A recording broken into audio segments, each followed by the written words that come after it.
I'm Patrick Gavin. I'm joined by Tareq Salahi. Good morning. Famous. Are we still saying alleged White House crasher? Or can we get rid of the alleged now? It's What's the actual legal status? Is there any legal status? There's no legal status. So we can call you White House crasher? Everyone else does. Okay. I mean, it's not correct. It's not factually correct. But we actually put now a button on my personal page to explain that. We learned on the. Well, you've embraced it. Like there's We've like a whole embraced motto it. thing where you can crash. Yeah, but everybody wants to know. Even on our listening tour in Virginia, everybody keeps asking, well, what's the real story? Yeah. So we finally went ahead and posted a link of a video that breaks it down, breaks who knew what and when, and it's on the website and it's there now for everyone to see. You're still not getting any Christmas cards from the Obama administration? I didn't this year, no. Well, believe it or not, we're not here to talk about your crashing. We're here because you announced this week that you're going to run for Frank Wolf's seat in the House of Representatives in Congress. You did just sort of wrap up, I guess, a write-in campaign for the gubernatorial seat in Virginia. That didn't go so well. Right. It went well for us. We viewed it as Final numbers were traveled. what? You got how many votes? We're told we got 4,836 write-ins, which is pretty good because my name's not so easy to spell. Right. So can you imagine how many were incorrect? Yeah. Right. Well, so obviously, what's based on your previous experience in the gubernatorial race? What sort of made you think, oh, I've got what it takes to pull this off for Congress? Is it just because it's a smaller district, or? Well, no. I mean, on the listening tour, we got driven by the people that just wanted change. They wanted a different leadership, and people were embracing me. It wasn't, oh, maybe you crashed the White House. It was like, oh, I'm really interested to talk to you. I didn't know you had something of substance to say. I didn't realize that you actually did things under 3 different governors in Virginia. That was most of what we were hearing on the listening tour. So we had a lot of people, especially at the at the campuses and colleges, universities. They were very, very supportive. I think we won the youth. I think we won that young base, if you will, and that gave us some additional drive. You won more young voters in Virginia for the gubernatorial race than any other candidate? I think we got more embraced. We got to get a fact checker on that. Yeah, I think we got more embraced. Obviously the numbers in the write-in, don't show that. But I think in terms of you had the energy. The energy, and a lot of those people even says, we don't want to go vote. I kept saying, well, look, the more candidates, the better. Go and vote. We want you to vote. That's really important. But people were so, turned off by this past governor's race for a number of reasons. What happened with that is that gave us drive to say, let's keep pushing forward. We've been on the listening tour. We know what Virginians are concerned about. Let's continue this. And that's going to be what we're going to be doing in 2014, is relaunching the listening tour to hear what people in the 10th District are interested in. What do they want? What are their concerns? From McLean all the way over to Winchester to the Shenandoah Valley where I live. So is this race, are you going to run on a particular party as an independent? Is it going to be a write-in campaign? I'm going to run as a Republican in this race. I'm going to go for the nomination. So that's a primary goal. Who do you see as your primary competition, just based on the week of speculation we've had since the announcement? I've heard names such as Mr. Black, Barbara Comstock. These are the ones that I've heard. I've heard others, I understand Ken Cuccinelli is going to be focusing on Senate versus Congress. But these things change. If he runs for that seat, could you beat him? I think so. Yeah. Yeah. I think Virginia, especially the 10th District, is not as red as it used to be 10 years ago, especially when Frank ran. I think it's changed. I think it's a little bit more purple. I think they're physically conservative people from my listening tour that I have done when I ran for governor. But yet, I think there's much more social moderate views that have really developed in those communities from McLean over to Winchester. Well, and you know perfectly well that beyond getting votes, or as part of getting votes, you're going to have to overcome the probably knee-jerk reaction that a lot of people will have, which is that, excuse me, this is just a publicity stunt. You and your ex-wife are sort of very savvy at getting media attention. You were with the gubernatorial run and other projects you did.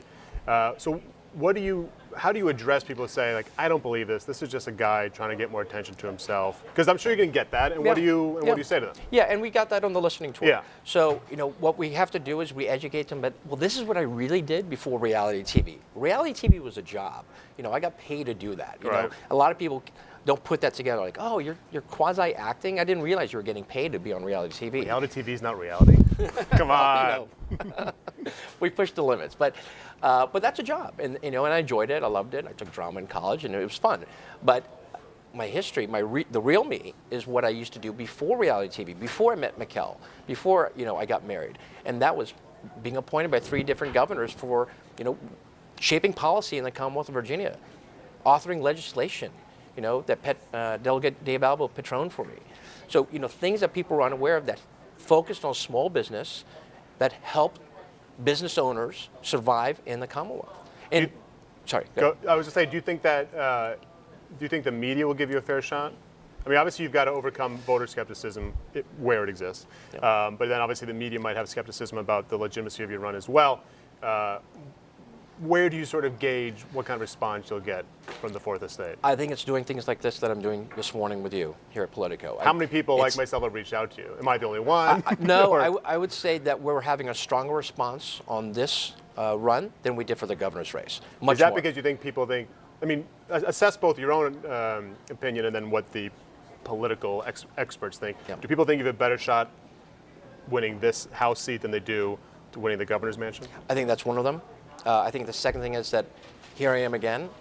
Why would I be doing this again if it was just a publicity stunt or a TV show? When this is not a TV show. This will not be part of a TV show. My run for Congress. This is really about me going back to my love and my passion of Virginia and my political roots that I had long before my reality television career, and I think that says it all. And I think people are now recognizing, like, oh, he's serious. He really is serious. He really wants to get back involved and go back to the way he used to be. Well, it's funny that even if you were sort of overcome any skepticism, I think the next question would be, why would you want to run for Congress? I mean, you're not running for an institution that's got lower approval rating, I think, even than journalists. I mean, it's an institution sort of that needs a lot of fixing, that a lot of people are fleeing because they think business can't get done in Washington. So why do you, during such a dire time, want to jump into the pool? Well, great question, because that's exactly what, that's part of the problem. There needs to be fresh new leadership in Congress. And I'm an example of what happens when there's overregulation.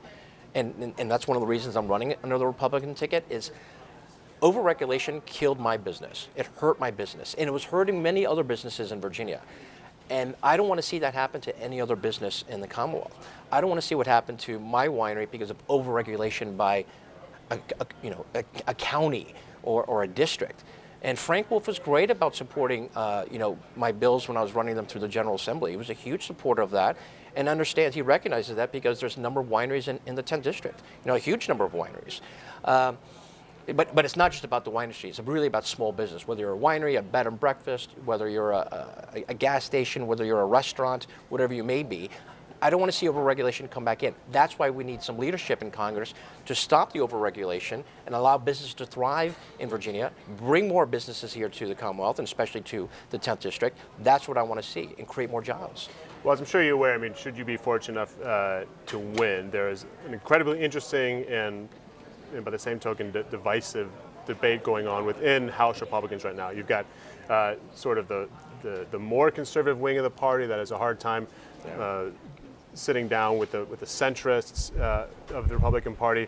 There's a whole debate about whether or not conservatives should stick to their principles, even if it means getting nothing done, or should they compromise. So, should you win and you head into Congress, which side of that Republican debate do you see yourself falling on the more conservative, some would say Tea Party wing of the party, or maybe people in the center that are more willing to compromise, even if it means occasionally shedding some of your values sometimes? Patrick, good question. I will tell you, I'm not a label man, and I never have been. I'm a practical person, and you can see that in my past. I'm about working with both sides, reaching across the aisle, working both sides. That's one of the reasons I'm probably going to be the only candidate that's been appointed by both a Democrat and a Republican. I'm going to say that now, it's a prediction, but I'm going to guess my future opponents won't be able to say that. Would you support, were you to get elected, would you support John Boehner to be Speaker, should he seek that again? I don't want to answer that right now at this time, because I don't have a good enough answer to really tell you why or why I wouldn't at this moment, Right. because by the time this airs, whether it's a month from now or 3 months from now, who knows what Sure. might have changed. How would you rate his as sort of the leader of the Republicans in the place you're seeking to gain employment? How would you rate his performance so far? Well, he's changing. I mean, he's changing. Even in the last 2 weeks, there's a different movement. There is a change already happening. He recognizes that. I think he's had a bit of a wake up call, saying, "Wow, we're we're all going to probably lose our jobs if we don't start working together. And they have to start working together because they are going to lose their jobs. Everybody's sick of them. You know, everybody's tired of nothing getting done in the government.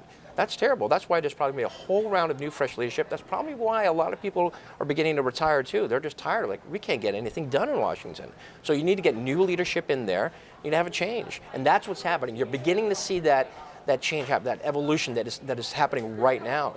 And I'm glad he's beginning, you know, not to take, you know, the Tea Party and just say, look, this is the only way we're going to do it. So I'm glad there's some change happening, and I'm certainly going to be part of that change when I win the Congress. To the other side of Pennsylvania Avenue, what is an issue that you think you could work together with the president on, or that you support him on, and what is an issue that you think he's just dead wrong on? Well, I'm not a fan of Obamacare, primarily because he broke one of his promises that you could keep your insurance no matter what, you know, and that's even changing. But certainly job creation. I mean, there are things we can do with the private sector and the public sector in bringing new jobs here, and not only into Virginia. And as a president putting together a plan that you support, or you think the Republicans have more of a monopoly on sensible policies? Yeah, I think so. And thirdly, a huge area, tourism, which is again a very big part of the 10th district of the Commonwealth. You know, most other countries have tourism ministries. We don't even have a tourism cabinet, you know, at the White House. I mean, this makes money. For Virginia money or for the country? For the country. So we need to look at that and create ways. Especially the United States is an amazing opportunity for tourism. All the other countries in the world do it, not the United States. So certainly there are factions, there are groups that do that, but not to the level of a ministry of tourism, as you will in other countries have. And that creates money, and that creates jobs. And then eventually that creates more businesses coming to the United States, and hopefully in the 10th District of Virginia. All right, I don't want to be a Debbie Downer, but if you're not to win this, do you still want to continue to pursue political offices? Just keep on, I mean, either going lower or higher, however you see it, until you win? Sort of what is your... what is your 20-year outlook? I have a passion for this. So, you know, I say I'm in it to win it, but I am. I have a passion for this. This is what I love, so I want to continue doing this. And win or lose, I will continue moving forward because I want to lead. I want to help Virginians. I've been through it all. I understand whether rich or poor. I've been through all the struggles. I've had successes, and that makes me a practical person. So basically elect you because you're just going to keep on running for something until we do. Well, no, elect me because I've been through it all and I understand. That's a much better slogan. Yeah. All right, Tareq Salahi, thanks a lot for coming by. Of course.